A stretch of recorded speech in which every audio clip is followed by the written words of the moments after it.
Bonjour à toutes et à tous, je vous retrouve aujourd'hui pour une nouvelle vidéo de compilation de disparitions. Aujourd'hui on va revenir sur la disparition de Léa Petitgat et celle d'Hélène Martineau, dont j'ai déjà parlé il y a environ plus de 2 ans maintenant sur ma chaîne.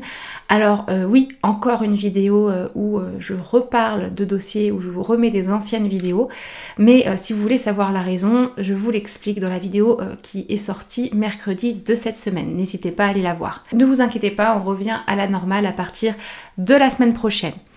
On se retrouve juste après ça.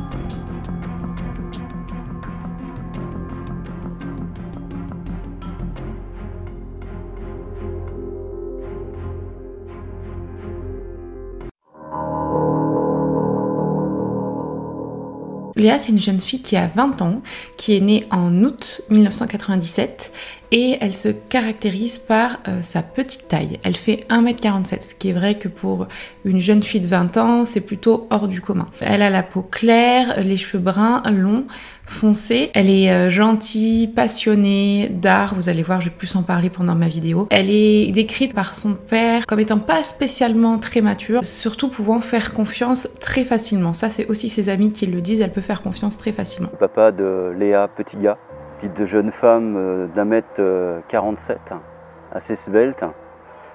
Quand on la voit, on pense que c'est une ado. C'est une jeune fille polie, souriante, pleine de vie, qui ne parle jamais de ses problèmes. Au niveau familial, ses parents, Léa, sont divorcés depuis son enfance. Son père a retrouvé une compagne qui s'entend très bien avec Léa. Sa mère, elle, de son côté, a retrouvé également un compagnon qui, lui, ne s'entend pas du tout avec Léa. Il y a eu beaucoup de prises de bec entre les deux. Léa a même parlé de violences verbales. Après, je sais pas s'il y a eu des violences autres que verbales. En tout cas, ce qui est sûr, c'est qu'elle a même porté plainte contre lui une fois. Donc voilà, l'entente était pas du tout bonne de ce côté. Elle a une petite sœur également avec qui elle s'entend très bien. Là, on se retrouve à l'année de sa disparition, donc en 2017. Elle venait en septembre d'arriver sur Nantes. Juste avant, elle habitait avec son conjoint, enfin son petit copain, sur Vannes. Et je crois que c'est elle qui a pris la décision d'arrêter la relation.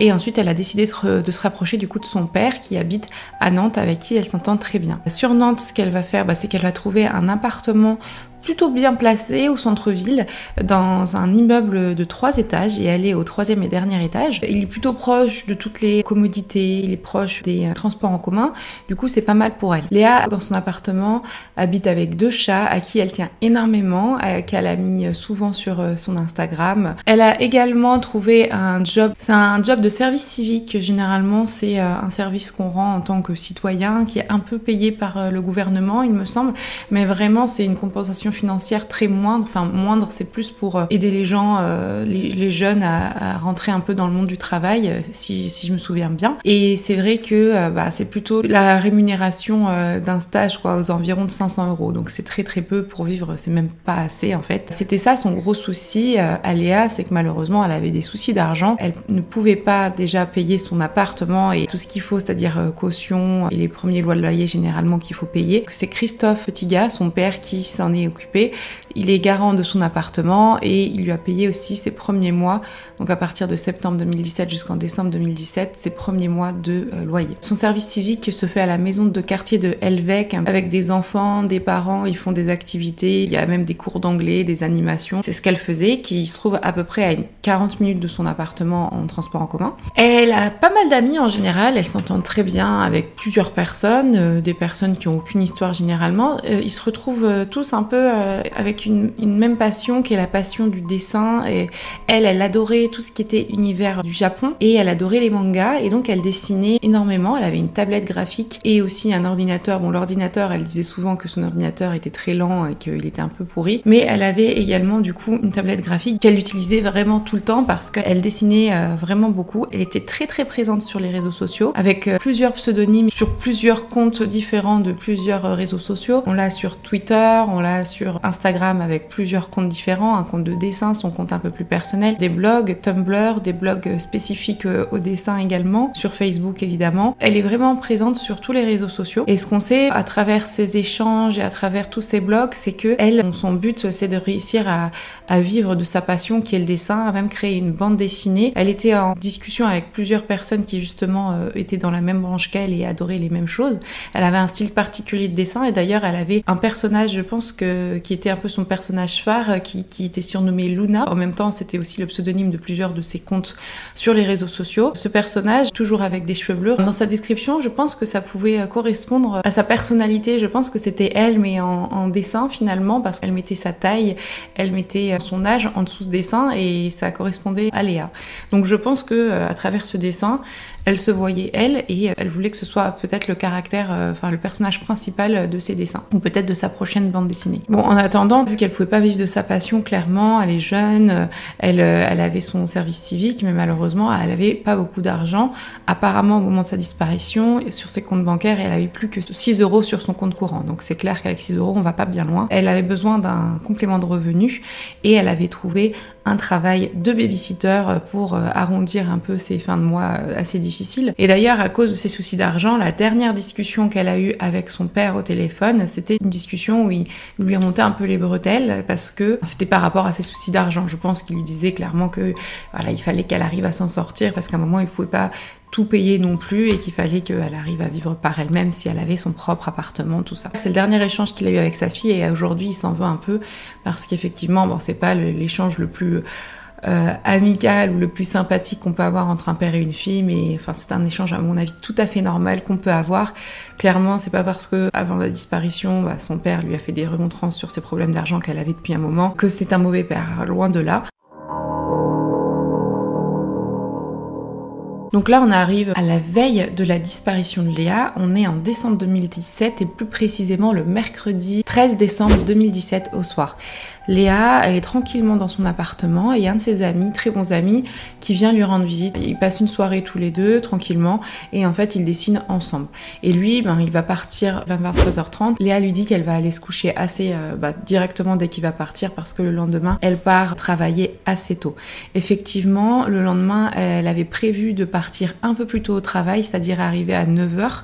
Donc, elle avait décalé d'1 heure pour pouvoir partir plus tôt le soir pour commencer une mission de babysitting qu'elle avait le soir même. Là, on arrive au jeudi 14 décembre 2017, jour de la disparition de Léa. Il est prévu qu'elle arrive à son travail à 9h le matin, donc à son service civique, et finalement, elle ne va jamais arriver. Et plus personne ne va avoir de nouvelles ou ne va la revoir à partir de ce moment-là. La dernière personne qu'on sait qu'elle a vue, c'est son amie avec qui elle a passé la soirée la veille de sa disparition. Alors là, j'ai deux versions différentes. Il y a une version qui a été dite jusqu'au 31 janvier, qui est la même dans la manière dont on a découvert Léa, et une autre version qui a été dite pendant l'émission d'appel à témoins. Donc, je vais vous dire les deux versions. En soi, ça change pas l'histoire, mais je sais pas trop laquelle est la vraie.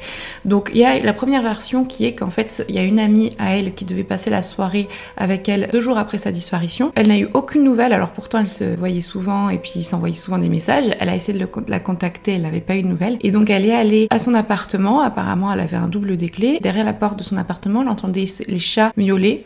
Donc quand elle a ouvert, il n'y avait pas de traces de Léa, il y avait seulement ces 2 chats qui miaulaient parce qu'ils avaient faim. Et à partir de ce moment-là, donc le dimanche, 2 jours après sa disparition, elle va directement déclarer la disparition inquiétante de son amie. Apparemment, elle se fait même passer pour sa cousine auprès des policiers pour que la disparition soit peut-être prise un peu plus au sérieux. Si c'est une personne de la famille, ça va peut-être être pris plus au sérieux que si c'est une, entre guillemets, simple amie qui vient parler de la disparition de son amie. Donc comme je vous ai dit, il y a une deuxième version. La version, c'est qu'il y a des amis à elle qui s'inquiétaient de plus avoir de nouvelles, donc qui sont allés toquer chez elle le lendemain de sa disparition, donc le vendredi 15, qu'elle n'a pas répondu, qu'ils ont appelé les pompiers, que les pompiers ont forcé la porte et que finalement, ils n'ont trouvé aucune trace, à part les 2 chats, de Léa. Pendant le week-end qui suit la disparition de Léa, son père et sa belle-mère sont en week-end en Bretagne ils essayent de la contacter et ils vont pas avoir de nouvelles d'elle. Par contre, le lendemain, donc on est le 18 décembre 2017, le lundi, il y a la police qui va appeler le père en disant que sa fille a disparu et directement lui il va aller sur place dans l'appartement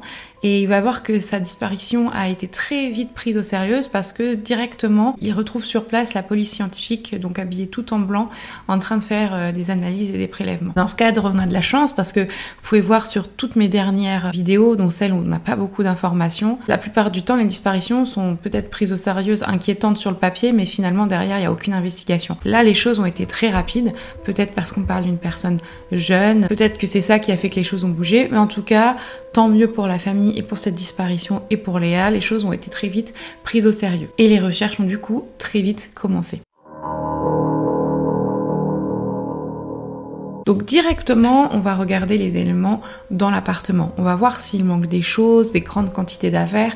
Il n'y a rien à signaler, c'est-à-dire qu'elle a quitté son appartement comme si vous et moi on quittait un appartement pour aller à son travail le matin. Donc il y a des habits d'une journée qui sont disparus, que je vous mets ici dans la description.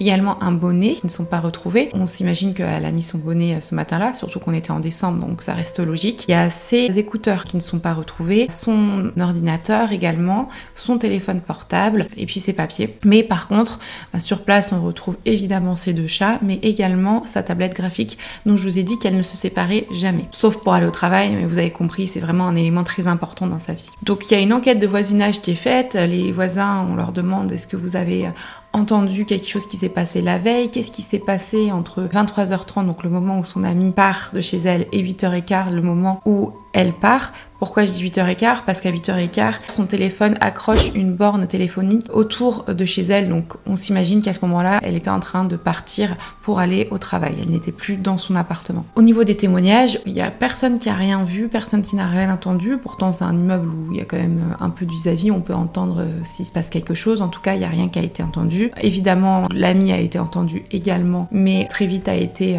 disculpé de toute implication dans sa disparition, en tout cas ce soir-là. Par rapport au bornage, donc je vous ai dit, son téléphone a premièrement borné à 8h15 dans la zone autour de chez elle. Ensuite, plusieurs fois, il a reborné, mais toujours aux alentours dans son quartier. Par contre, la dernière fois qu'il a borné, c'est à 10h30 dans un quartier. C'est un peu inquiétant, à vrai dire. Pourquoi? Parce que c'est dans un quartier qui est ni proche de l'appartement de Léa et ni proche de son travail. Donc j'ai pas les coordonnées exactes, elles n'ont pas été divulguées, mais en tout cas, c'est vrai que c'est très étrange. Ce bornage correspond à un appel sortant, donc un appel depuis le portable de Léa sur Internet, donc peut-être sur une application, peut-être Messenger, WhatsApp, quoi que ce soit. Alors qu'est-ce que ça pourrait être? Est-ce que quelqu'un aurait piqué le portable de Léa? Est-ce qu'elle se le serait fait voler? Est-ce qu'elle devait rejoindre quelqu'un là-bas? On ne sait pas. Ou est-ce que Léa a été embarquée en sortant de chez elle par là-bas? C'est une piste qui est quand même assez forte et qui doit être privilégiée, je pense. Malheureusement, on peut se dire, si finalement elle a pris le bus parce qu'elle est censée prendre un bus en portant de chez elle, entre 8h15 et 9h10, on se dit c'est le bus 23. L'appel à témoins s'est fait justement si ce jour-là vous rappelez avoir pris le bus 23, est-ce que vous vous souvenez avoir vu Léa? Mais généralement les gens le matin, on va pas se mentir, on n'est pas très réveillés, on regarde pas spécialement les gens qu'il y a autour de nous. En plus de ça, il y a des caméras dans les bus, on ne peut pas exploiter les caméras parce que malheureusement ce type de caméra, au bout de 72 heures, les enregistrements sont effacés parce que s'il n'y a pas eu d'événement qui arrive dans un moyen de transport, on efface les enregistrements et il y a d'autres enregistrements qui se font dessus. Donc on ne sait pas si elle a pris ce bus ou pas, mais ça paraît un peu bizarre qu'il se soit passé en tout cas quelque chose à ce niveau-là, donc dans la zone de transport, parce que c'est une zone qui est ultra fréquentée à Nantes pour y avoir été plusieurs fois. C'est vrai que même le matin, limite on ne trouve pas de place dans les transports, un peu comme dans toutes les grandes villes. Et donc malheureusement les années vont passer, il y a plusieurs avis de disparition qui vont paraître, le père ne lâche rien et veut jamais que sa fille tombe dans l'oubli, mais rien ne va se passer. Pourtant, on va au fur et à mesure avoir des témoignages et peut-être des pistes qui pourraient être exploitées, mais aujourd'hui, aucune des pistes dont je vais vous parler dans ma vidéo ne peut être complètement fermée, ce qui laisse encore le champ à toutes les possibilités possibles et imaginables que vous pouvez penser dans ce type de disparition. D'ailleurs, n'hésitez pas, vous, à dire si vous avez déjà entendu de cette disparition ou même si vous la découvrez, ce que vous pensez être possible. Là, je vais vous parler des théories qui sont énoncées et notamment des éléments que j'ai pu moi-même retrouver directement à travers les réseaux sociaux. Donc évidemment, la première piste tout de suite qui a été envisagée, c'est son amie qu'elle a vue la veille le soir, qui est partie à 23h30 de chez elle, la veille de sa disparition. Évidemment, il a été interrogé et apparemment, au vu des éléments qu'ils avaient et des données téléphoniques de lui, de Léa, on voit qu'il a effectivement bien quitté les lieux vers 23h30, qu'il était bien chez lui et que en tout cas le portable de Léa va continuer à être actif dans cette zone le soir après le départ du jeune homme, même le lendemain comme je vous ai dit à 8h15. Et apparemment avec tous ces éléments, cette piste a été par contre clôturée. Il n'y a pas de possibilité apparemment que lui soit impliqué dans la disparition de son ami. Évidemment, on pense de suite à une fugue disparition volontaire. C'est une piste qui est pas mal privilégiée par les enquêteurs. Je vais vous expliquer pourquoi, parce qu'il y a un élément qui est quand même assez important. Par rapport à moi, ce que je peux voir, et aussi je suis d'accord avec la famille, c'est pas la piste que moi je privilégierais, mais il y a quand même des éléments qui pourraient faire en sorte que cette piste soit possible. Bon, déjà, elle a ce problème d'argent et elle s'était un peu engueulée avec son père pas longtemps avant sa disparition. Donc on peut se dire qu'elle était un peu énervée, qu'elle avait envie de changer d'air, qu'elle en avait marre et qu'elle voulait partir, du coup changer de vie.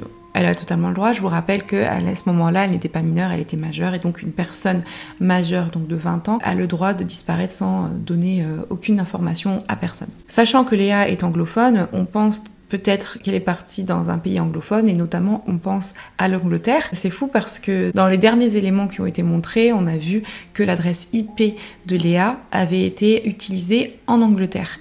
Et évidemment, les enquêteurs se sont penchés sur cette piste parce qu'après la disparition, évidemment, ils se sont penchés sur cette piste. Apparemment, ils n'ont rien trouvé, mais ils se disent que ça peut être quelqu'un qui a hacké son adresse IP. Je trouve que c'est quand même une sacrée coïncidence que ce soit justement depuis l'Angleterre. En tout cas, j'imagine que les enquêteurs, vu qu'ils sont au courant de cette piste, font le nécessaire ou ont fait le nécessaire parce qu'ils sont très impliqués, en tout cas dans les recherches de Léa. Il y a également une piste très importante qui est la piste du chauffeur de camion qui aurait été interpellé par une jeune fille nantaise qui disait qu'elle était partie de Nantes et qu'elle n'avait pas beaucoup d'argent et elle voulait qu'il l'emmène à un endroit précis. Et ça, c'était un chauffeur de camion qui était à Paris et plus précisément au niveau de la porte d'Aubervilliers. Donc ça, c'était en janvier 2018, à peu près un mois après la disparition de Léa. Et simplement, il aurait vu s'approcher de la cabine où lui, il était dans la cabine à ce moment-là.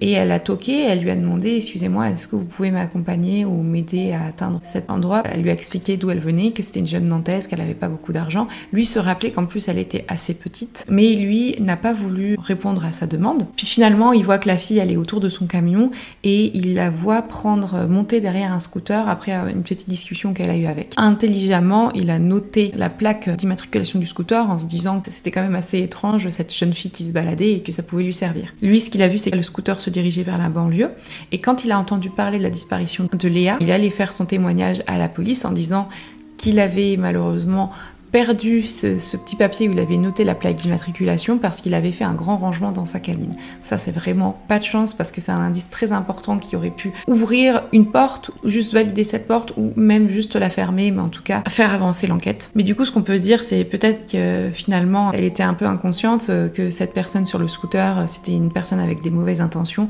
et que du coup, la piste de la fugue se transforme en piste criminelle. Il y avait des caméras autour, évidemment, et les caméras, comme vous le savez, je vous l'ai dit dans plusieurs de mes vidéos déjà, malheureusement au bout d'un mois, les enregistrements s'effacent et sont remplacés par de nouveaux enregistrements.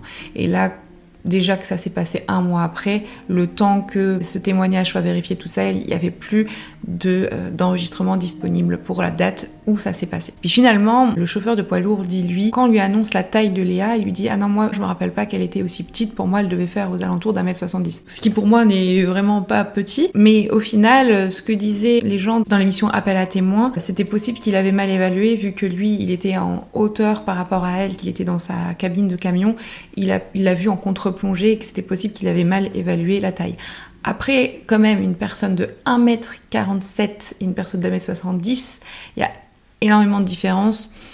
Moi, je sais pas, je pense que s'il a dit que pour lui, il avait mal évalué, il l'aurait dit si elle avait la taille d'un enfant. Donc je pense que c'est possible que ce ne soit pas elle, mais c'est une bonne piste à envisager, c'est sûr. Alors de mon côté, j'ai regardé un petit peu ce qui se disait sur Twitter, j'ai trouvé des informations super intéressantes. Il y a une personne qui avait fouillé dans tous ses réseaux sociaux, je suis rentrée en contact avec elle et elle m'a montré tous les différents comptes de tous les réseaux sociaux qui correspondaient à Léa.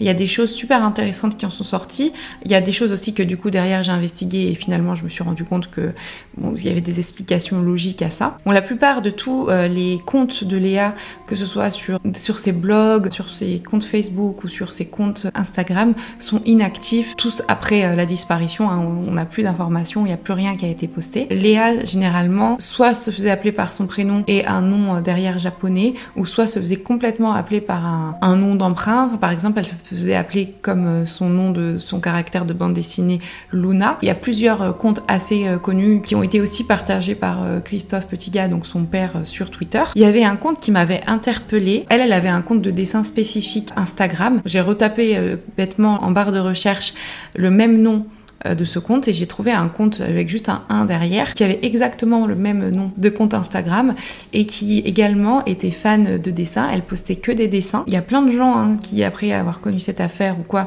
se sont penchés sur les réseaux sociaux. J'ai vu d'ailleurs que moi ça m'a fait interpeller parce que c'était une personne qui reprenait exactement le même pseudo qui ne veut rien dire finalement dans le monde du dessin, qui postait des photos un peu du même style mais pas trop non plus des dessins qu'elle faisait. Et il y a déjà des personnes qui lui ont posé la question. Elle a répondu à la personne qui tenait le compte que elle ne savait pas du tout de quoi elle parlait. Donc je vous le mets ici. Et par contre, moi je me suis dit en fait que de toute façon ce serait un peu bête. Si Léa avait eu l'intention de ne plus donner de nouvelles et de changer de vie, elle n'aurait certainement pas réutilisé le même nom pour un compte Instagram et ça peut être simplement une coïncidence. Il y avait également une piste ultra intéressante qui est sur un compte Pinterest. Le compte s'appelle Léa Petitgas et c'est ce qui m'a interpellée, je vous dirai pourquoi. En tout cas, le compte Pinterest, moi j'ai un compte mais je l'utilise pas, c'est tout simplement pour se donner des idées et pour épingler des photos qui nous intéressent et qu'on a envie de revoir plus tard. Par exemple, je sais pas moi, on veut changer la déco de notre appartement, on va mettre tout ce qui nous intéresse dans un petit dossier et on épingle les photos qui nous intéressent pour nous donner des idées. Et sur ce compte Léa Petitgas, il y a plein de choses épinglées. Les dernières datent de 9 semaines, mais toutes les choses épinglées datent d'après sa disparition. Dans ces personnes qui sont abonnées, il y en a très peu. Il y a par exemple Christophe Petitgas. Alors ce que je me suis dit c'est quand même bizarre parce que comme je vous disais, tous ces comptes, c'était des comptes qui n'avaient pas du tout son nom et son prénom. C'était toujours des comptes où elle utilisait des pseudos, où elle utilisait peut-être même juste que son prénom et un autre nom de famille. Donc je trouverais ça bizarre qu'après cette disparition, qu'elle soit volontaire entre guillemets, elle utilise finalement son prénom et son nom de famille alors que, en toute logique, si elle est en fugue, elle veut disparaître complètement. Je pense que moi, c'est peut-être juste quelqu'un qui a le même nom et prénom, ou soit c'est quelqu'un qui a vu cette disparition et qui est un peu tourmenté, on va dire, et qui a voulu utiliser son nom et son prénom.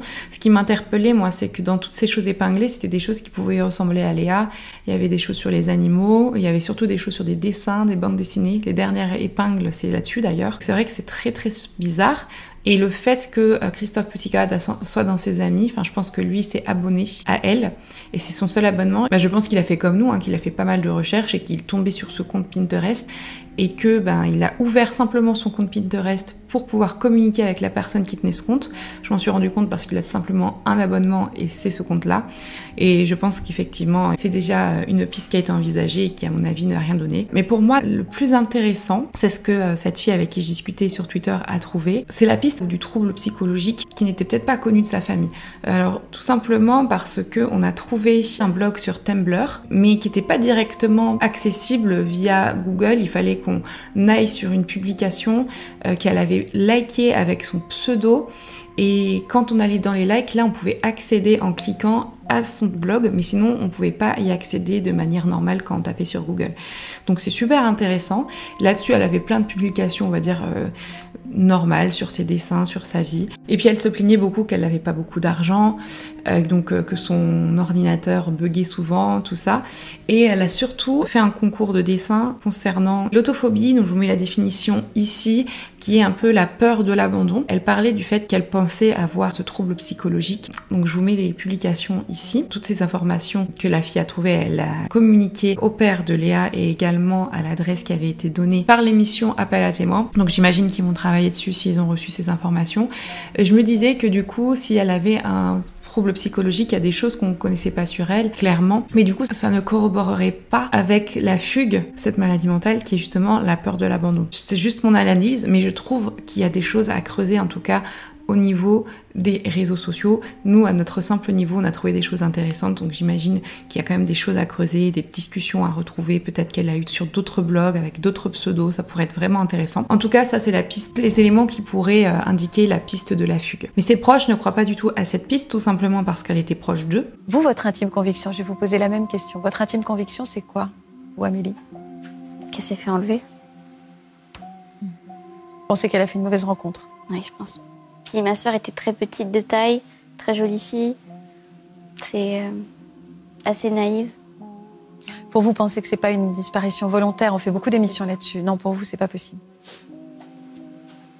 Qu'elle n'aurait jamais laissé ses chats tout seuls mourir de faim comme ça parce qu'elle les aimait trop. Surtout que c'était une personne qui était quand même pleine de joie, pleine de vie. Il serait jamais partie sans sa tablette graphique. Elle n'a pas d'argent. Comme je disais, elle avait 6 € à peu près sur son compte. Il faut quand même un minimum d'argent ou voilà, de choses pour partir. Après, elle a pu très bien rejoindre quelqu'un et partir avec cette personne, ça c'est sûr. Mais effectivement, moi je suis plutôt de leur avis. Je suis pas trop pour la piste de la fugue.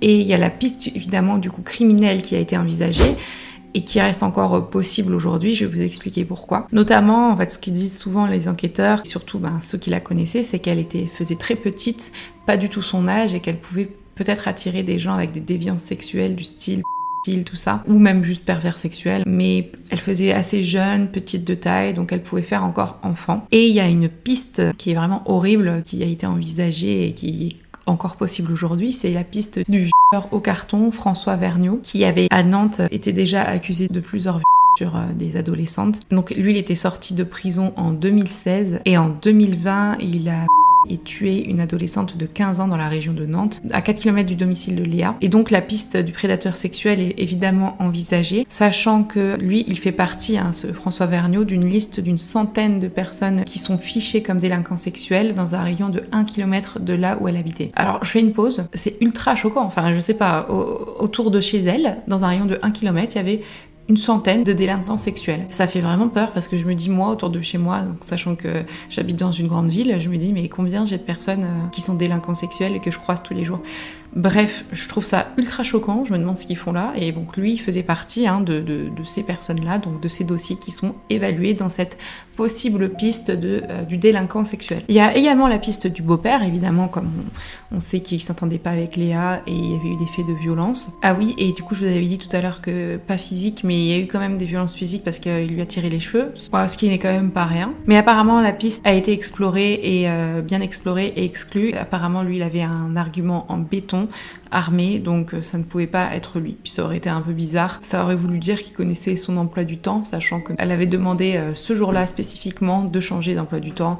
C'est bizarre. De toute façon, il avait un alibi, donc c'est pas lui. Il y avait aussi la piste criminelle au travail, parce que je me dis, ça se trouve, c'est quelqu'un qui connaissait très bien son emploi du temps, et peut-être le fait justement qu'elle ait changé spécifiquement ce jour-là d'1 heure en avance. C'est possible.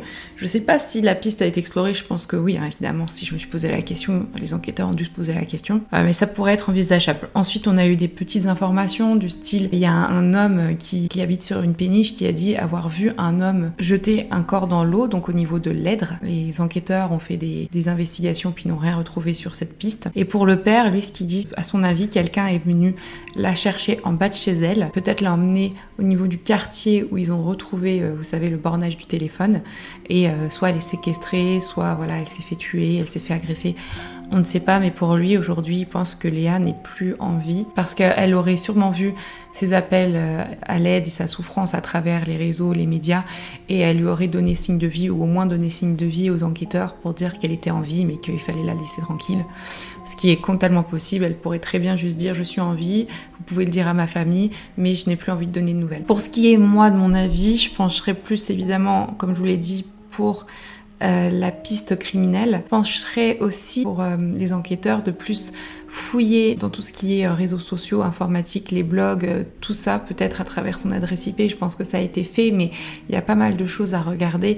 Peut-être qu'elle a été en contact sur un blog avec quelqu'un avec qui elle discutait, qu'elle lui a fait confiance et qu'elle lui a donné des informations personnelles et que cette personne, soit il s'était donné rendez-vous en bas le jour même, soit il est venu, il l'a agressé, il l'a enlevé, on ne sait pas. Mais ce serait possible, hein. Je dis ça en conditionnel encore une fois, mais c'est vrai que ce n'est pas inenvisageable. Évidemment, comme tout le monde, hein, je préférerais que ce soit la thèse de la fugue, parce que ça voudrait dire qu'elle est en vie. Mais du coup, il faudrait qu'elle donne des nouvelles à sa famille quand même. Après, il y a aussi la séquestration qui est encore possible. Elle pourrait encore être en vie. Et c'est quand même une histoire compliquée. Donc j'espère que cet appel à témoins, qui a quand même bien médiatiser cette affaire, va faire des choses. Je crois que le jour même, en tout cas au moment où ils expliquaient dans l'émission qui était en direct, il y avait déjà une centaine d'appels. Donc il y a sûrement plusieurs pistes qui vont être envisagées. Évidemment, s'il y a des mises à jour ces prochains jours, je vous ferai évidemment un update soit dans l'onglet communauté ou soit je referai une vidéo derrière très rapide pour expliquer s'il y a eu des évolutions vraiment significatives. En tout cas, on avait vu qu'avec le dernier appel à témoins qui avait été fait sur M6, quelques semaines après, on avait retrouvé les ossements de Lucas Tronche et l'émission portait sur sa disparition. J'en avais fait une vidéo, je vous la mets ici. Bon, je sais pas si c'était vraiment relié, je sais pas s'il y a des nouvelles recherches qui ont été effectuées après cet appel à témoins. Quoi qu'il en soit, ce type d'émissions, je les trouve très importantes pour médiatiser ces disparitions qui sont généralement pas très connues. Pour la disparition de Léa Petitgas, je pense qu'au fur et à mesure des années, c'est la disparition pour laquelle vous me demandez le plus de mises à jour, de nouvelles. Malheureusement, aujourd'hui, j'ai pas de nouvelles choses à vous apporter. C'est vraiment le néant depuis la sortie de ma dernière vidéo. Tout ce que je peux vous dire, c'est que le compte Pinterest que je vous ai mis en lumière dans ma vidéo est toujours actif, bizarrement, mais rien n'indique aujourd'hui qu'il s'agit bien du compte de Léa. Et de mon côté, après toutes ces années, je reste toujours sur la piste principale qui est la piste criminelle.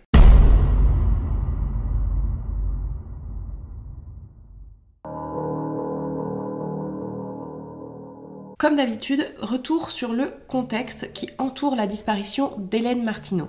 On est à Saguenay qui est plutôt une petite moyenne ville de 145 000 habitants qui se trouve au nord de Montréal, enfin bien au nord, à plusieurs centaines de kilomètres de Montréal, dans la province du Québec. C'est une ville vraiment très tranquille, les habitants évoluent paisiblement, il n'y a pas spécialement de soucis niveau criminalité, et c'est même plutôt calme à ce point de vue-là. Nous retrouvons donc Hélène Martineau, qui est une mère de famille qui a 48 ans au moment de sa disparition. Elle travaille à l'hôpital de la Jonquière en tant qu'ergothérapeute. Elle a 3 filles, jeunes adolescentes. Elle est également en couple avec son conjoint depuis plus de 25 ans, son conjoint qui s'appelle Michel Larouche et qui lui est professeur de physique au cégep de Jonquière. Michel Larouche, lui, au moment de la disparition de sa conjointe, a 52 ans. Également à noter qu'Hélène a une sœur jumelle qui s'appelle Danielle et également un frère qui s'appelle Gilles. Ils habitent pas spécialement dans la région, le plus proche d'elle c'est Gilles qui habite en Mauricie et par contre sa sœur jumelle, elle, habite en Alberta. Donc je vous mets ici, c'est vraiment très éloigné, surtout à échelle canadienne, de là où habite Hélène. Toute la famille d'Hélène habite dans un quartier très tranquille, très bien entretenu, un quartier appelé Arvida et plus précisément rue Montgomery. La maison, c'est une grande maison qui est divisée en 2 logements distincts. Donc sur la gauche, on a l'entrée de la famille d'Hélène et à la droite, on a son voisin de palier, d'ailleurs son voisin de jumelé, comme on dit là-bas, qui a aussi sa partie de maison. Mais à l'intérieur, la maison est séparée. En soi, qui est Hélène? Alors, on n'a pas énormément d'informations. Les informations que j'ai pu récolter, c'est qu'Hélène était reconnue pour être une femme paisible, une femme aimable, une femme très gentille, mais également une femme qui était très réservée, plutôt pudique sur ses sentiments, c'est-à-dire qu'elle ne laissait rien paraître, même à sa famille proche. Ce qu'elle aime au niveau de ses hobbies, on sait qu'elle fait du ski de fond, donc elle aime les sports d'hiver, elle aime la marche, elle aime la randonnée et elle aime la nature. À travers toutes ces photos sur les réseaux sociaux ou les photos qu'elle envoie à sa famille, ses proches et ses amis, on a l'impression que toute la famille est une famille très bien, tout ce qu'il y a de plus normal, une famille heureuse, on les voit sourire sur toutes les photos. Bref, une famille sans histoire. Et c'est d'ailleurs peut-être en partie parce qu'Hélène Martineau était quand même quelqu'un d'assez discrète et pudique sur ses sentiments que le mystère de sa disparition reste entier aujourd'hui.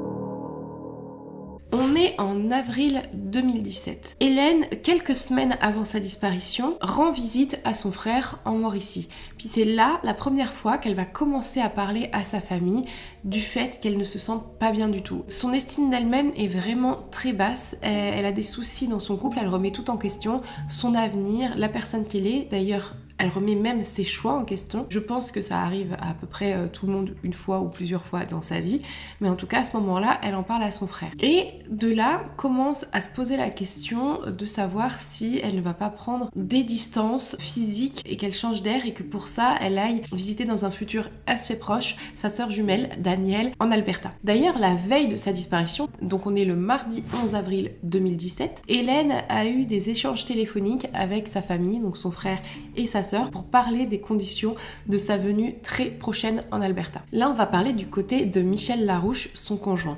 Lui également, on apprend que ça ne va pas du tout et effectivement, on se rend compte que quelques jours avant la disparition d'Hélène, il s'est présenté de lui-même à l'hôpital parce que de ses propos, il disait être en dépression à ce moment-là et qu'il avait besoin d'aide. Il est rapidement ressorti, les professionnels de santé ayant évalué qu'il n'était pas dangereux ni pour lui ni pour les autres. Ce qui l'a amené à se présenter à l'hôpital ce jour-là, c'est surtout qu'il avait peur, comme il est dit là-bas, il avait peur de perdre sa blonde, comme un adolescent a peur de perdre sa première copine. En effet, ils avaient discuté beaucoup à ce moment-là avec Hélène sur le fait qu'il fallait prendre un peu des distances pour peut-être mieux se retrouver, ou en tout cas Hélène voulait clairement prendre des distances physiques avec son conjoint pour essayer d'évaluer sa situation globale de comment elle se sentait. C'est apparemment ça qui l'a poussé, en tout cas Michel, à consulter. Et ce qu'il disait par contre, c'est qu'il n'a jamais été question de séparation pure et dure, donc de ne plus être ensemble, mais qu'il s'agissait plutôt d'une séparation physique, essayer de prendre du temps chacun l'un pour l'autre de son côté et derrière peut-être mieux se retrouver. Ce qu'il dit, c'est que cette décision a été prise conjointement entre Hélène et lui, mais également avec l'appui de professionnels intervenants de la santé qu'ils ont tous les deux consultés. Et donc, la veille de sa disparition, on est le 11 avril 2017, comme je vous ai dit, à ce moment-là, ils ont commencé à prendre cette décision et Michel va, lui, aller chez ses parents et dormir chez ses parents pour commencer la prise de distance à ce moment-là. Le quartier de ses parents est assez éloigné à pied du quartier Arvida, là où ils habitent avec Hélène et leurs 3 filles, c'est environ une trentaine de kilomètres à pied plus au sud de la ville. On arrive au jour de la disparition, le mercredi 12 avril 2017. Danielle, la sœur jumelle donc d'Hélène, a envoyé un SMS à Hélène à 8h50 afin de confirmer avec elle l'achat de ses billets d'avion pour l'Alberta. Hélène lui répond rapidement, je cite, « Je te confirme plus tard, je vais vérifier avec Michel s'il est encore correct. » Malheureusement, il n'y aura jamais eu de plus tard, comme vous vous en doutez. Durant cet échange, Hélène est encore à la maison familiale rue Montgomery, en compagnie de 2 de ses filles. Elle prend d'ailleurs le petit déjeuner avec une de ses filles, et lorsque toutes ses filles sont parties pour chacune aller faire leurs études, la dernière fille part à 9h45 de la maison. On sait qu'elle s'est rendue en voiture à l'hôpital de la Jonquière, là où elle travaillait, pour déposer un prolongement d'arrêt maladie. Par la suite, elle va aller dans un centre commercial, le centre commercial Place du Royaume. Là, elle va aller dans un magasin de vêtements rendre un des habits de sa fille qui apparemment ne lui convenait plus ou n'allait plus. Puis à la fin, elle va reprendre sa voiture, repartir du centre commercial et retourner chez elle. Ça a été confirmé par son voisin de palier, vous savez, son voisin de jumelé dont je vous ai parlé au tout début, qui en fait en voiture, comme c'est une petite ville, tout le monde se croise souvent, en voiture va la suivre pour rentrer jusqu'à chez eux, en fait, parce qu'ils ont la même adresse. Il peut affirmer que vers 12h15, Hélène est bien rentrée à son domicile après avoir garé sa voiture dans sa place de parking. Donc c'est quand même un témoignage assez fiable, parce qu'on peut pas être plus proche voisin que ce monsieur qui l'a suivi en voiture. À 12h45, on a Danielle, à nouveau, qui envoie un SMS à sa sœur Hélène parce qu'elle s'inquiète un peu de ne pas avoir de nouvelles, de ne pas avoir de réponse par rapport à cet achat de billets. Son message restera sans réponse. Donc c'est sa fille Myriam qui va remarquer en premier une chose bizarre, en tout cas la disparition de sa mère. En effet, il est l'heure de manger, l'heure de dîner le soir et elle se rend compte que sa mère n'est pas à la maison. Puis surtout, elle se rend compte que toutes ses affaires personnelles sont là, notamment son sac à main avec dedans son porte-monnaie et également son portable est resté à la maison. D'ailleurs, ce soir-là, son conjoint, Michel Larouche, était à une sorte de représentation au concert d'une de ses filles et a été mis au courant par Myriam, qui l'a appelé, du fait que sa conjointe n'était pas à la maison et qu'elle commençait à s'inquiéter. Là, lui s'est inquiété assez rapidement, vu le contexte psychologique des deux à ce moment-là, avait peur qu'elle ait fait une bêtise. C'est ça qu'il explique, ce qui fait qu'il va aller se rendre dans leur domicile, alors qu'il avait prévu encore une fois de rester dormir chez ses parents, et il se trouve que finalement, il avait besoin d'appeler la police pour aller directement ensemble dans la maison, voir s'il y avait un souci ou pas, parce qu'il avait peur de ce qu'il allait découvrir. En tout cas, c'est ce qu'il explique dans une interview. Puis là-bas, évidemment, ils ne vont pas retrouver de traces d'Hélène Martineau. À ce moment-là, lorsque la disparition est avérée, Michel va très rapidement appeler les proches d'Hélène, donc notamment sa belle-sœur et son beau-frère, afin de leur dire que leur sœur a disparu. Et à partir de ce moment-là, c'est le début des investigations. Très rapidement, ça a été pris au sérieux. Il y a eu un très gros travail de la part des enquêteurs. Il faut savoir qu'au tout début, c'est la police de Saguenay qui est sur le dossier, mais très rapidement, et curieusement, c'est la Sûreté du Québec, là-bas très communément appelée SQ, qui va prendre en charge le dossier. Pourquoi je dis que c'est surprenant? Parce qu'il faut savoir que la Sûreté du Québec est réquisitionnée quand il y a un soupçon de crime contre la personne, donc soupçon de geste criminel. Donc c'est ce qui rend ce dossier, tout de suite, ce dossier de disparition très inquiétant et qui va être énormément médiatisé. Comme je vous disais, la SQ fait un énorme travail d'investigation. Très rapidement, le domicile va être perquisitionné, notamment les deux véhicules de la famille qui vont également être perquisitionnés. Il va y avoir des analyses qui vont être faites, des prélèvements ADN, des photos vont être prises, les voitures vont être embarquées pour être analysées. De tout ça, en tout cas, de ce qui est connu, rien n'est ressorti de probant ou d'accusateur envers qui que ce soit ou quoi que ce soit, mais on a retrouvé quand même quelque chose d'important. On a retrouvé une lettre à la poubelle, une lettre apparemment écrite des mains d'Hélène Martineau. On n'a pas le contenu exact de cette lettre, mais on sait apparemment ce qui était écrit dessus. Ce qui était écrit dessus, c'était en fait toutes ses pensées qu'elle avait à ce moment-là, c'est-à-dire toutes ses craintes, toutes ses peurs sur l'avenir, sur ses objectifs de vie, sur ses choix de vie, sur le fait d'être mère, et aussi les doutes qu'elle avait par rapport à son couple avec Michel. Michel Larouche dit, lui, ne pas être surpris que cette lettre ait été trouvée, et surtout le contenu de cette lettre, puisqu'apparemment c'est des choses que eux deux se disaient beaucoup. Il a été durant plus de 27 ans en couple avec Hélène, et c'est vrai qu'en cours de 27 ans, il y a eu des hauts, il y a eu des bas, comme dans tous les couples, et il a déjà été plusieurs fois mis sur le tapis la possibilité de se séparer un jour ou pas.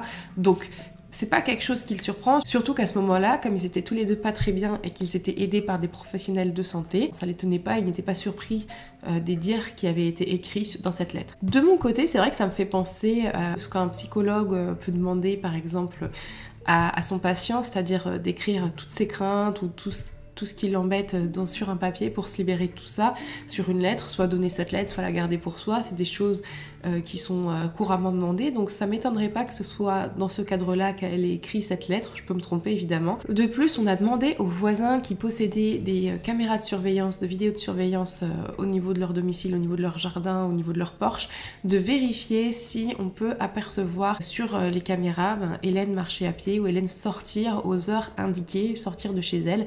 Malheureusement, il n'y a rien qui va être retrouvé dans ce sens-là. Je vais citer aussi ce qu'a dit son frère Gilles, le frère d'Hélène.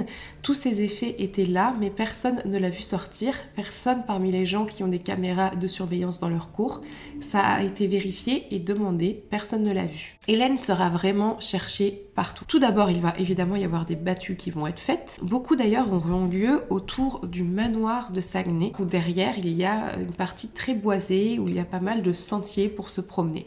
Et c'est vrai qu'elle avait l'habitude, Hélène, d'aller se promener à ce niveau-là. Donc c'est tout naturellement qu'ils vont orienter leurs recherches là-bas. Comme je vous disais, il y a pas mal de sentiers définis, mais il y a également beaucoup de densité et on peut très rapidement se perdre si on sort de ces sentiers battus. C'est probable que ça puisse arriver même à des personnes qui connaissent bien le lieu où elles vont se promener si elles sortent des sentiers battus. Il y a également une large et longue rivière qui est plus en amont de la ville, qui s'appelle la rivière de Saguenay. Ça a l'air d'être une rivière plutôt calme, mais il s'avère qu'il y a quand même pas mal de courants, dépendamment du climat, dépendamment de la saison. S'il a plu, s'il n'a pas plu, en tout cas, il est possible aussi qu'il y ait des remous et pas mal de rapides, comme je peux vous montrer ici sur une portion de la rivière Saguenay qui avait été filmée, là c'était il y a quelques années, mais c'était à peu près en mai, donc la même période. Donc les berges de cette rivière ont été explorées de fond en comble et rien n'a été retrouvé. Aucune trace d'Hélène.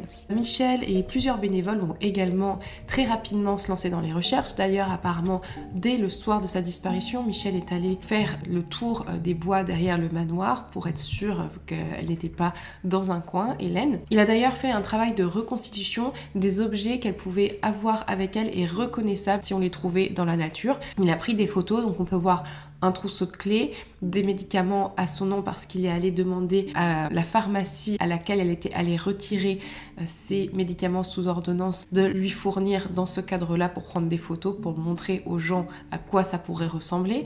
Il a également montré comment elle était habillée, donc elle est apparemment partie avec une parka North Face noir, un bonnet noir également, des chaussures d'hiver, donc je vous mets tout ici, et également des lunettes avec une monture rouge. Et quelques temps plus tard, il va même jusqu'à proposer une récompense de 20 000 $ canadiens pour toute personne qui pourrait lui apporter des informations, lui fournir des informations qui pourraient aider concrètement dans l'enquête de la recherche d'Hélène Martineau. Vous voyez, on a l'impression que c'est un homme qui cherche à savoir ce qui est arrivé à sa femme, qui est très impliqué, mais il faut savoir également que 10 jours après la disparition d'Hélène, on va annoncer à Michel Larouche qu'il est le suspect numéro 1 pour les enquêteurs dans cette disparition, pour une éventuelle piste criminelle. Ils m'ont annoncé que j'étais un suspect. Comment on réagit? Sur le coup, j'ai pas mal réagi. On m'a lu mes droits, on m'a dit que je pouvais appeler un avocat. Je savais que j'étais suspect, que les statistiques me mettaient suspect, mais pour moi, j'ai rien à me reprocher à ce niveau-là. Donc au total et rapidement, Michel a été interrogé 3 fois et il a même passé le test du polygraphe. Et le test du polygraphe, vous savez, c'est communément et vulgairement ce qu'on appelle le détecteur de mensonges. Il faut savoir que de ce qu'a dit et des propos de Michel Larouche pendant une interview, que dès le début, lui, s'était proposé de passer ce test polygraphe, qu'il a même dû insister pour devoir le passer, pour être sûr de pouvoir être mis hors de cause.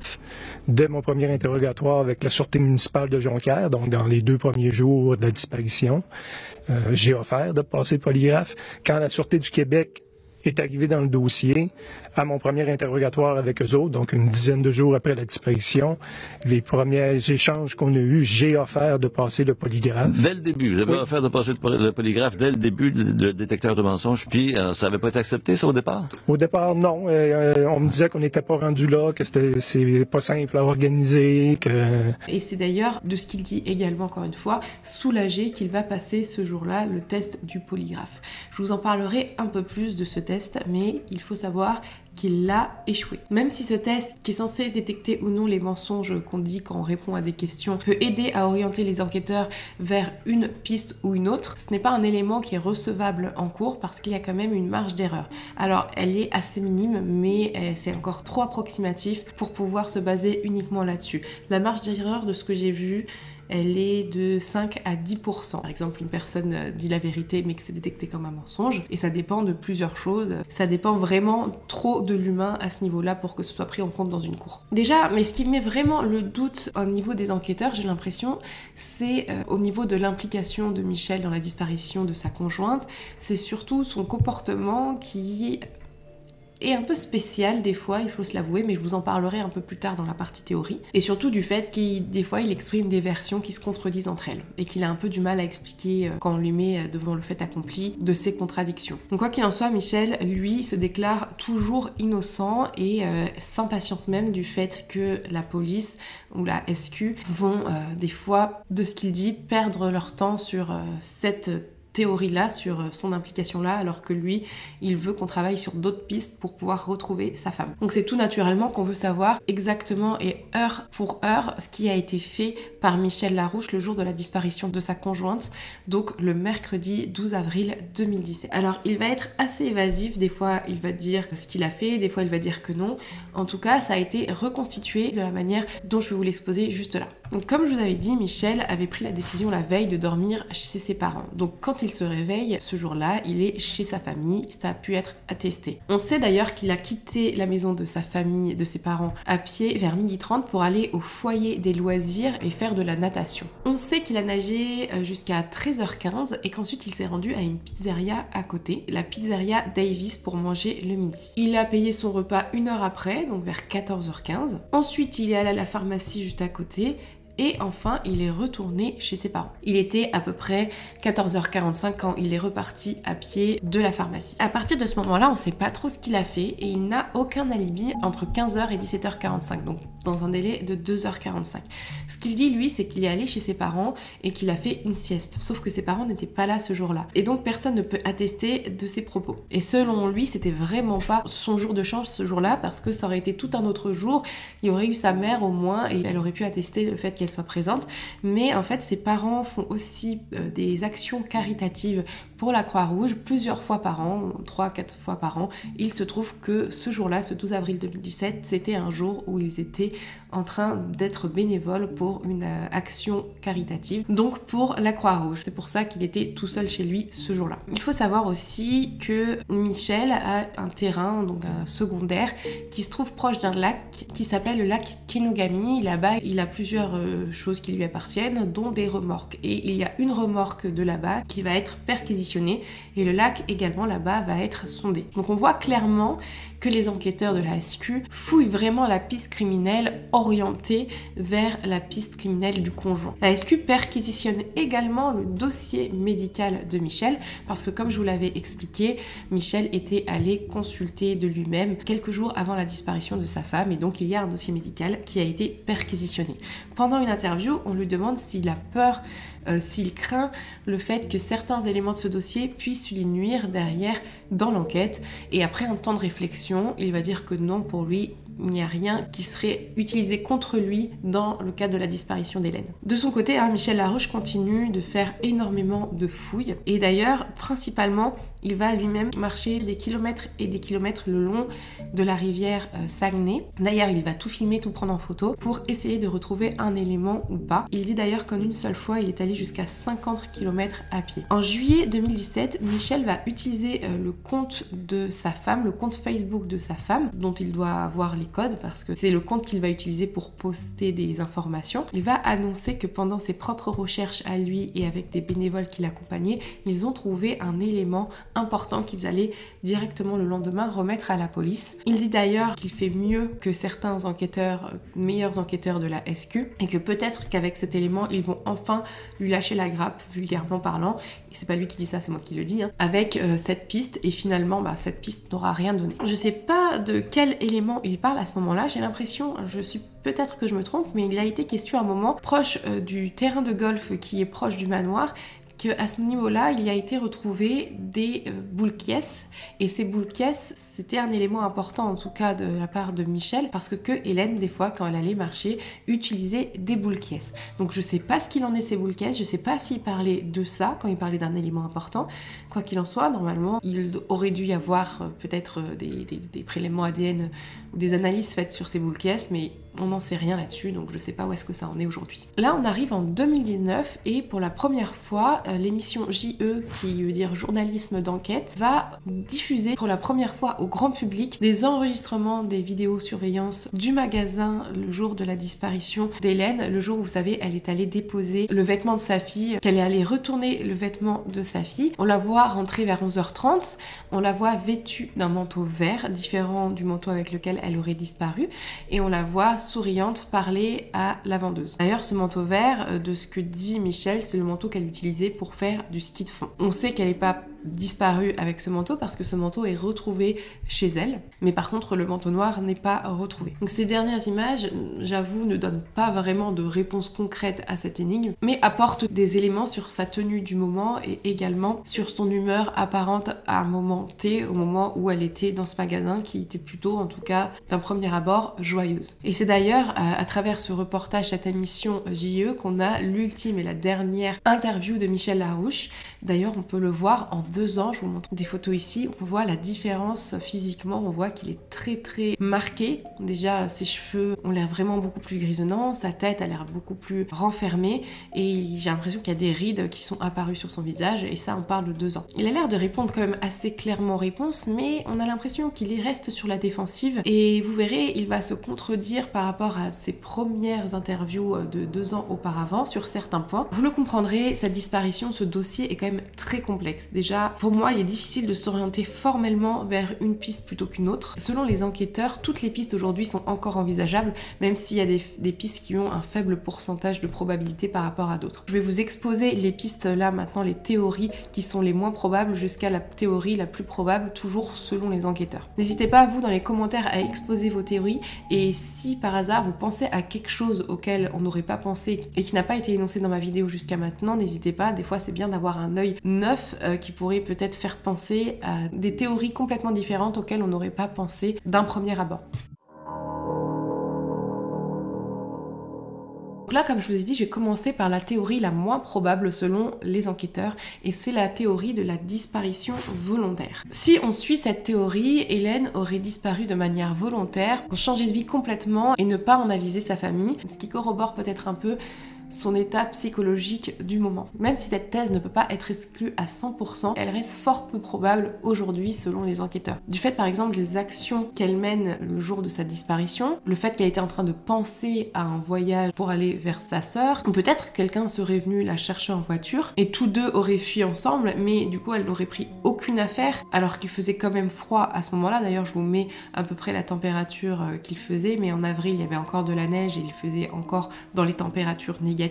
Mais dans ce cas-là, pourquoi est-ce qu'on n'aperçoit pas Hélène au niveau des caméras de vidéosurveillance de ses voisins? Est-ce qu'elle serait passée à travers? C'est effectivement étrange et, comme le disent les enquêteurs, peu envisageable. Une autre théorie qui reste très probable aujourd'hui, je pense, c'est la théorie qu'elle ait mis fin à ses jours. Même si les enquêteurs de plus en plus ne penchent pas vers cette théorie, et même sa famille qui au départ pensait à cette théorie en premier lieu n'y pense plus vraiment. Du fait qu'elle était en train de programmer encore une fois son départ pour l'Alberta. Moi, je vais vous dire un peu qu'est-ce qui corrobore cette théorie et qu'est-ce qui justement ne la justifie pas. Ce qui appuie cette théorie, c'est le fait que psychologiquement ça n'allait pas du tout, qu'elle allait tellement mal au point même d'en parler à ses proches. C'est pas quelqu'un de renfermé, mais quelqu'un qui était très discrète sur ses sentiments. Ça voulait dire qu'elle devait être assez en détresse pour avoir besoin d'en parler. Surtout aussi ses pensées retranscrites sur cette lettre, ses discussions, du coup, comme je vous disais, avec ses proches. Et également, si on a des idées noires, il est très rare que les personnes en parlent ouvertement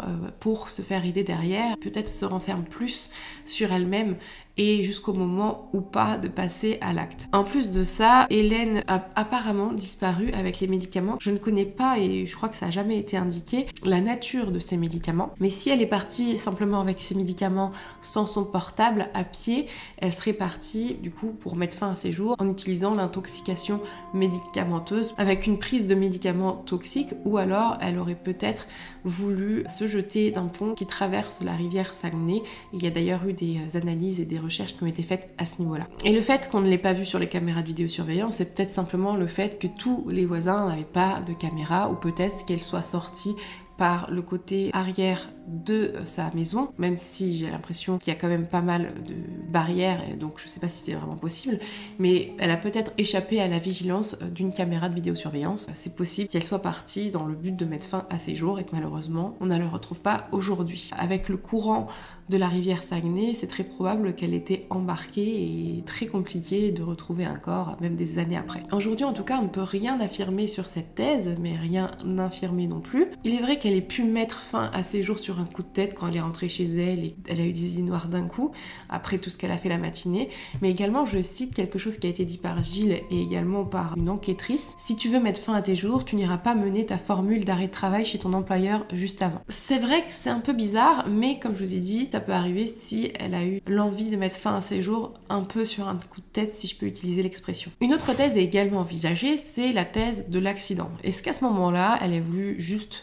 partir l'après-midi, faire une petite marche comme elle avait l'habitude avec ses boules caisses, et qu'elle se soit perdue parce qu'elle a voulu sortir d'un sentier battu et que derrière elle soit tombée dans la rivière, soit qu'elle a glissé d'une falaise?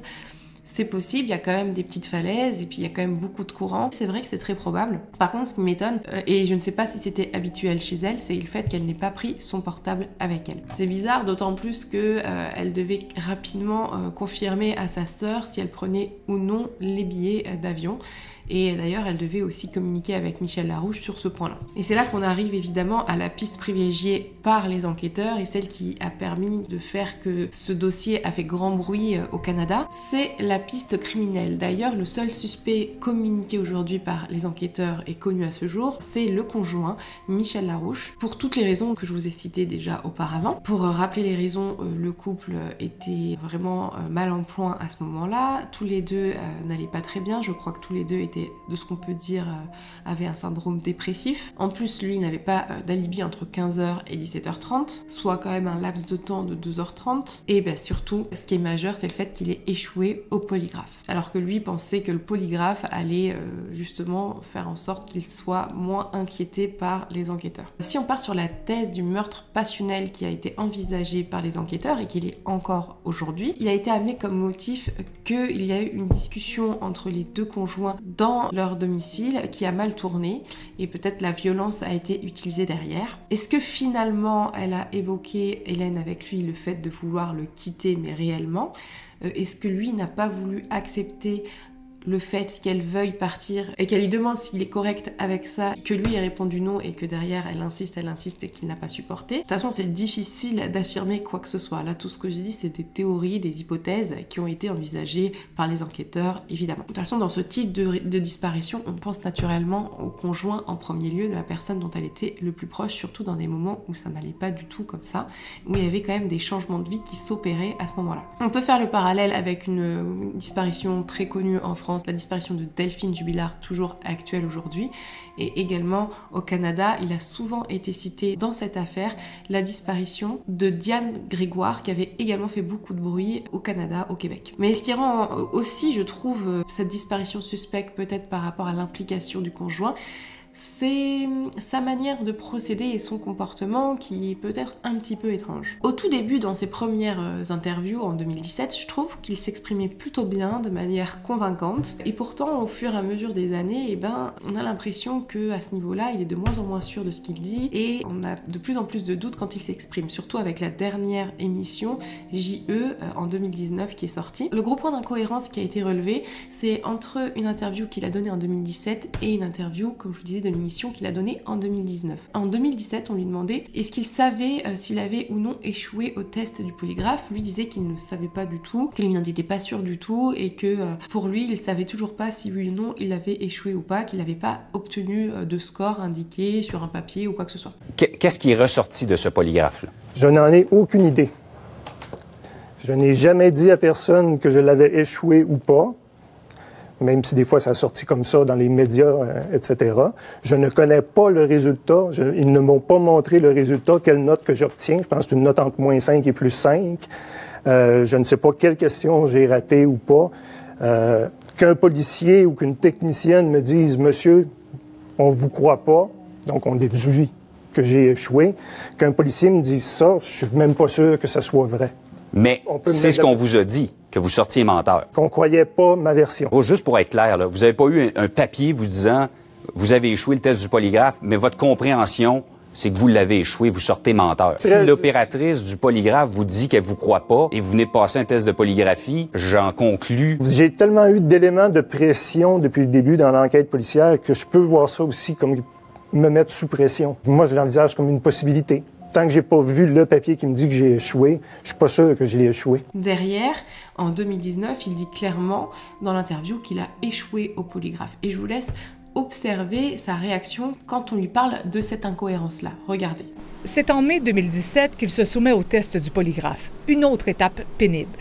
Comment ça s'est passé? Apparemment mal. Pourquoi vous dites apparemment? Parce que les policiers m'ont dit que j'avais échoué le test du polygraphe. Mais pourquoi vous avez dit après le polygraphe que vous ne saviez pas si vous l'aviez échoué ou réussi? Je viens de te dire que les policiers m'ont dit que j'ai échoué, mais Dans les entrevues télévisées que vous avez faites après, oui, vous avez dit à Jean-François Guérin oui, que vous ne saviez pas si vous l'aviez? Oui, mais encore aujourd'hui, je dis que je ne le sais pas. Je trouve que sa justification est assez maladroite et on n'arrive pas vraiment à savoir pourquoi il aurait menti sur ce point-là, qu'il n'ait pas voulu dire ou non de suite la vérité sur le résultat de son polygraphe. Pour le polygraphe d'ailleurs, il justifie son échec, je vais vous le citer, il dit « Si j'ai vraiment échoué, c'est parce que l'appareil n'a pas fait la différence entre mon sentiment de culpabilité que j'avais et que j'ai encore. J'ai renié ma promesse solennelle d'être avec ma blonde dans les moments difficiles, puis quand il y a eu des moments difficiles, j'ai fui chez mes parents. Et est-ce que si il avait un problème psychologique d'ailleurs au moment de passer son polygraphe en 2017, est-ce que ça voudrait dire que c'est probable derrière qu'il rate le test du polygraphe et qu'il fasse partie de ces 5 à 10% de ratés. Et d'ailleurs, on l'observe dans cette interview, j'ai l'impression qu'il a pas mal de tics du visage, qu'il cherche beaucoup ses mots, et peut-être on pourrait penser à ce moment-là, comme il va pas très bien psychologiquement en 2019, qu'il est sous médication, qu'il réagit de manière bizarre. Donc je vous parlais de son langage non verbal, de son regard fuyant, de ses mimiques un petit peu, des tics qu'il a sur le visage. Aujourd'hui, j'ai l'impression, enfin en tout cas c'était en 2019, donc je sais pas aujourd'hui, c'est il y a quand même un petit moment, mais à ce moment-là, j'ai l'impression qu'il allait vraiment pas bien et qu'il était peut-être sous anxiolytique ou autre, je veux pas dire de bêtises, et que c'est pour ça qu'il n'était pas très convaincant dans les réponses qu'il donnait. Bref, ça fait quand même de lui une attitude de personne qui ment ou une attitude qui le condamne aux yeux de tous. Et d'ailleurs, les gens ont une facilité, je trouve, à condamner des personnes sans avoir de réelles preuves, alors que la justice elle-même ne l'a pas condamné, je tiens à le préciser. Et donc sur son Facebook à lui, il va y avoir énormément de haine sur sa dernière publication que je vous mets ici. Je trouve ça quand même simple d'attaquer une personne comme ça sans qu'on sache réellement ce qui est possible ou pas. Également, il peut avoir, tellement on lui est tombé dessus pendant ces 2 années, en 2019, il a pu avoir cette attitude un peu étrange due à son stress, due au fait qu'il soit peut-être en choc post-traumatique ou qu'il soit peut-être malade psychologiquement. Peut-être qu'il a développé avec le temps un trouble psychologique, je ne sais pas. Mais ce qu'il dessert un petit peu d'ailleurs tout en parlant des réseaux sociaux, c'est que des fois il va publier des choses, très rapidement il va les enlever. Il avait créé un groupe, un site internet de recherche, de collecte d'éléments de recherche d'Hélène, et finalement il l'a effacé, parce que d'ailleurs j'ai essayé de retrouver ce site, il n'est plus disponible. Pareil, il avait créé un groupe de recherche, également ça a été effacé. Toutes les publications sur la page d'Hélène qu'il utilisait tout le long de ses recherches ont été effacées également, et il l'a prévenu à travers un message que je vous mets ici qu'il allait clôturer ce compte également, avec écrit photo de couverture, fermeture définitive ou clôture définitive, je sais plus, je vous mets ça ici également. Et c'est vrai qu'aux yeux du grand public, ça paraît très étrange. Et lui, par contre, comme justification, il dit qu'il ne veut pas interférer avec les recherches et l'investigation qui est faite, et que des fois, il peut y avoir des fuites, on va dire, d'informations peut-être précieuses qui peuvent passer à travers ces groupes, tout ça. Il veut empêcher apparemment tout ce problème-là. Ça expliquerait peut-être son attitude au début en 2017 où il fournissait quand même pas mal d'informations, et en 2019 où il ne dit plus rien. Il fait très attention à ce qu'il dit. Même si le doute aujourd'hui est encore permis sur cette thèse, il est à noter que Michel n'est pas accusé aujourd'hui et qu'il est libre de vivre sa vie normalement. Donc la présomption d'innocence est très présente. Pour ce qui est de son entourage, on sait que ces 3 filles ont toujours été du côté de leur père et l'ont toujours soutenu. D'ailleurs, pendant cette interview en 2019, je vous le montre ici, il y avait sa fille cadette présente avec lui, qui n'a pas parlé, mais simplement elle était là pour le soutenir et on lui voit lui tenir la main. Donc on sent qu'il y a énormément de respect envers son père. Alors pour le frère d'Hélène, je ne sais pas, mais j'ai entendu dire, en tout cas j'ai lu quelque part, que la sœur d'Hélène avait un peu pris ses distances avec son beau-frère. Moi, j'ai pensé aussi de mon côté, alors pourquoi pas un enlèvement? Donc c'est vrai que c'est un peu bizarre parce que personne n'a rien vu, personne n'a rien entendu, et il y aurait eu des cris potentiellement. Peut-être qu'Hélène a eu l'intention d'aller à pied chez les parents de son conjoint pour retrouver son conjoint et parler du fait qu'elle allait partir et lui redemander son aval pour qu'elle puisse acheter les billets, et que sur le chemin, elle ait fait une mauvaise rencontre. C'est quand même très peu probable parce que de ce qu'on a vu, cette ville Saguenay est quand même très calme et il n'y a pas eu de type d'agression de ce genre à ce moment-là en 2017 depuis 25 à 30 ans. Donc on sait que c'est vraiment pas une ville où il y a énormément de problèmes. Et bizarrement, moi, je me suis fait une réflexion pendant que j'étais en train d'écrire mes recherches. Je me disais, La dernière personne qui l'a vu, c'est son voisin. Je ne sais pas s'il y a des investigations qui ont été faites, je pense que oui, si je me suis posé la question, j'imagine que les enquêteurs aussi, mais c'est vrai que ce serait très probable que peut-être ils aient eu une discussion ensemble après être rentrés chacun chez soi, et peut-être que c'est une discussion qui a mal tourné, on ne sait pas, mais j'imagine que peut-être quand il est rentré, il n'était pas tout seul chez lui, je pense qu'il y a des choses qui le disculpent aussi, mais c'est vrai que j'ai pensé à ça, et je ne sais pas si c'est des théories qui ont été très travaillées, du fait qu'on se doit rester focus sur Michel. Vous l'aurez compris, difficile d'envisager ce qui est arrivé à Hélène Martineau exactement. C'est bouleversant parce qu'on aimerait tellement savoir ce qui s'est passé. Ses proches attendent toujours des réponses. Les doutes pèsent toujours à tort ou à raison sur Michel, ce qui doit être très très dur. Et pour Michel, dans tout le cas, s'il y a un sentiment de culpabilité de savoir ce qu'il a fait, ou justement le fait qu'il est accusé à tort, et surtout ces 3 filles qui savent que leur père est suspect numéro 1 et qui le défendent dur comme fer, donc ça va être très compliqué parce qu'elles n'ont pas de nouvelles de leur mère, et en même temps leur père est le suspect numéro 1, donc c'est vrai que c'est horrible. Pour la disparition d'Hélène Martineau, vous avez été nombreux, et je suis d'accord avec vous, de me dire que le conjoint ne semble pas vraiment mentir lorsqu'il passe le polygraphe, mais plutôt qu'il est stressé et un peu perdu. Malheureusement, depuis tout ce temps, aucune mise à jour, aucune nouvelle d'Hélène Martineau. Il me semble qu'à un moment, après avoir sorti ma vidéo, il y avait un corps qui avait été retrouvé non loin de la disparition, mais c'était pas le corps d'Hélène, donc pour le moment, on sait toujours pas où est passée Hélène Martineau après toutes ces années.